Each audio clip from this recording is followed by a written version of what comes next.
નીચેના વિધાનો ધ્યાનમાં લ્યો, હાલો લ્યો ફટાફટ લ્યો, નીચેના વિધાનો ધ્યાનમાં લેવા મળો. હાલો, તો કે અહીંયા છે ભારતની ઉત્તરે પામીરની ગ્રંથિ આવેલ છે, ભારતની વાયવ્ય સરહદે સુલેમાન શ્રેણી આવેલી છે. તમને ખબર છે પામીરની ગ્રંથિ? પામીરની ગ્રંથિ જે જગ્યાએ છે ત્યાં ઘણી બધી પર્વત શ્રેણીનું કહેવાય કે મિલન થાય છે. શું થાય પર્વત શ્રેણી? તો કે અહીંયા તમને જોવા મળે હિન્દકુશ પર્વત શ્રેણી. કેવી? હિન્દકુશ જોવા મળે, કુનલુન શાન ચાઇનાની કુનલુન શાન, પછી તમને જોવા મળે કારાકોરમ શ્રેણી, બધી પર્વત શ્રેણીનો સંગમ સ્થાન છે ને.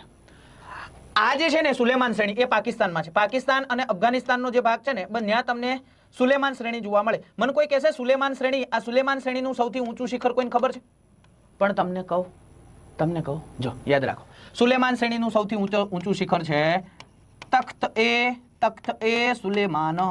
શું કામ ખબર? આ યાદ રાખવાનું, કેમ કે આ ઊંચા શિખરમાં એકી સાથે બે શિખર છે. કેટલા છે? એકી સાથે બે શિખર છે. કીધું તો ઊંચાઈ યાદ રાખવી પડશે ને.